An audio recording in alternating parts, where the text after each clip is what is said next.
Hello guys, मेरा नाम है दिनेश और आपका हमारे यूट्यूब चैनल में स्वागत है। दोस्तों, आज की इस वीडियो में मैं आपको एक ऐसे स्विच बोर्ड की वायरिंग करके दिखाने वाला हूं जिसमें कि एक सॉकेट होने वाला है और उसका स्विच, और दूसरा मैं आपको फ़ैन रेगुलेटर के कनेक्शन भी बताने वाला हूं। दोस्तों, इस वीडियो में मैं फ़ैन की जगह एक 100 वाट का बल्ब यूज़ करने वाला हूँ, जिसमें आपको साफ साफ दिखेगा कि इसकी रोशनी कम तेज़ हो रही है। तो इस स्विच बोर्ड को बनाने के लिए मैं इस तरह की एक फ्रेम का यूज़ कर रहा हूँ, जिसमें कि एक सॉकेट और 3 स्विच के होल हैं, और ये एक काठ का बोर्ड है जिसको मैं यूज़ करने वाला हूँ। इसके बाद मैं एक सॉकेट का यूज़ करने वाला हूँ। जैसा कि आप देख सकते हैं कि मेरे पास एक सॉकेट है, इसको मैं लगा देता हूँ, और एक स्विच जो कि इस सॉकेट का होने वाला है, जिससे हम इस सॉकेट को ऑन ऑफ कर सकते हैं। इसके बाद जो फ़ैन का स्विच है वो भी मैं इसमें लगा देता हूँ। इसके बाद दोस्तों, इनके जो स्क्रू हैं इनको मैं लगा देता हूँ और पेचकस की सहायता से इनको अच्छी तरह से टाइट कर देता हूँ।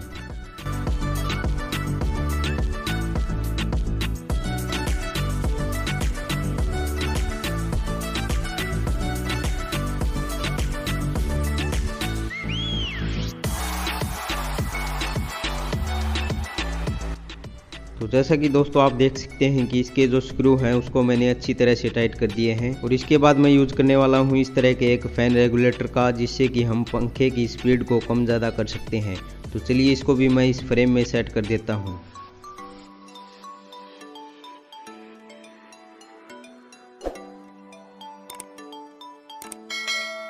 तो जैसा कि आप देख सकते हैं कि फ़ैन रेगुलेटर स्विच सॉकेट को मैंने इस फ्रेम में सेट कर दिया है। जो ये वाला स्विच है ये सॉकेट का है, और ये वाला फ़ैन रेगुलेटर के साथ जुड़ा हुआ है, और इससे फ़ैन ऑन ऑफ होगा।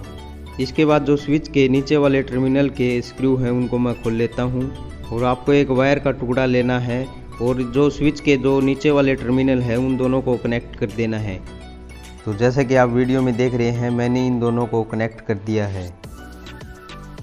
दोनों स्विच के नीचे वाले टर्मिनल को कनेक्ट करने के बाद इसके जो पेच हैं उनको मैं टाइट कर देता हूं। इन दोनों को टाइट करने के बाद मैं एक वायर का टुकड़ा ले रहा हूं, और जो सॉकेट का एक टर्मिनल है और इसके साथ वाले स्विच का एक टर्मिनल है, उन दोनों को कनेक्ट कर देता हूं। तो चलिए इन दोनों पेच को खोल लेता हूं। इन दोनों को खोलने के बाद जो वायर का टुकड़ा है उसको मैं एक स्विच के ऊपर वाले टर्मिनल में कनेक्ट कर देता हूं, और दूसरा सॉकेट का एक टर्मिनल है उसमें कनेक्ट कर देता हूं, और इन दोनों को कनेक्ट करने के बाद जो पेच हैं उनको मैं टाइट कर देता हूं। इतना करने के बाद दोस्तों, जो आप ये रेगुलेटर के 2 वायर देख रहे हैं, इसमें से किसी भी एक वायर को जो इसके पास वाला स्विच है उसके ऊपर वाले टर्मिनल में कनेक्ट कर देना है। तो चलिए मैं इसे कनेक्ट कर देता हूँ, और इसके जो स्क्रू हैं उनको भी टाइट कर देता हूँ। दोस्तों, इस वीडियो में मैं फ़ैन की जगह एक बल्ब होल्डर का यूज़ करने वाला हूं। तो जो एक फ़ैन रेगुलेटर का एक वायर बचा हुआ है उसको मैं होल्डर के एक वायर के साथ कनेक्ट कर देता हूं, और इसे कनेक्ट करने के बाद हमें इसके ऊपर टेप लगानी है।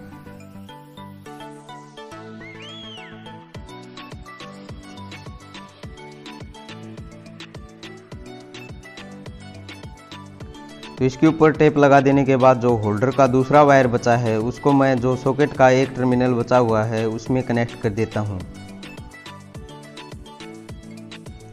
तो दोस्तों, जैसा कि आप देख सकते हैं कि मैंने होल्डर के कनेक्शन भी कर दिए हैं, और जो सॉकेट है उसका कनेक्शन इस स्विच के साथ है, और दोनों स्विच के नीचे वाले टर्मिनल एक साथ कनेक्ट हैं, और जो रेगुलेटर है वो इस स्विच से होकर इस होल्डर में जा रहा है। दोस्तों, इस बोर्ड को सप्लाई देने के लिए मैं इस प्रकार की एक वायर का यूज़ कर रहा हूँ। इसके आगे मैंने एक प्लग लगा दिया है। तो जैसा कि आप देख सकते हैं कि लाल और सफ़ेद कलर की 2 वायर हैं। जो लाल वाली है उसको हम जो दोनों स्विच हैं उनके नीचे वाले टर्मिनल के साथ कनेक्ट करेंगे। आप इन दोनों में से किसी के भी साथ कनेक्ट कर सकते हैं, और इसे कनेक्ट करने के बाद हम इसके जो स्क्रू हैं उसको अच्छी तरह से टाइट कर देंगे। और जो सफ़ेद वाला एक वायर है उसको हम सॉकेट के इस टर्मिनल के साथ कनेक्ट करेंगे, जिसमें कि होल्डर का एक वायर जुड़ा हुआ है। तो चलिए मैं इसे भी टाइट कर देता हूँ। तो जैसा कि आप देख रहे हैं कि मैंने जो फेस वाली सप्लाई है उसको दोनों स्विच के नीचे वाले टर्मिनल के साथ कनेक्ट कर दिया है, जो कि इस बल्ब में भी जा रही है और इस सॉकेट को भी मिल रही है। और जो न्यूट्रल वायर है उसको मैंने सॉकेट के इस टर्मिनल पर कनेक्ट कर दिया है, जिससे सॉकेट को भी मिल रही है और होल्डर को भी मिल रही है। तो हमने सॉकेट और होल्डर दोनों में पावर सप्लाई दे दी है। दोस्तों हमारा जो ये स्विच बोर्ड है इसके कनेक्शन बिल्कुल कंप्लीट हो चुके हैं। तो चलिए जल्दी से मैं इसके सेट कर देता हूँ।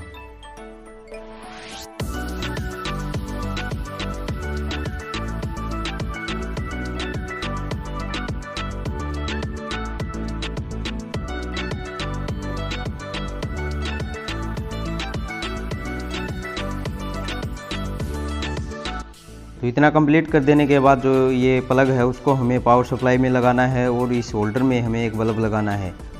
तो सॉकेट और हमारे होल्डर का कनेक्शन बिल्कुल ओके है।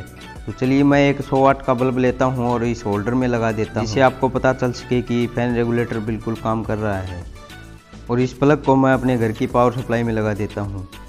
तो जैसे ही मैं बल्ब का स्विच ऑन करता हूँ तो आप देख सकते हैं कि इसमें रेगुलेटर का क्या फ़र्क पड़ रहा है।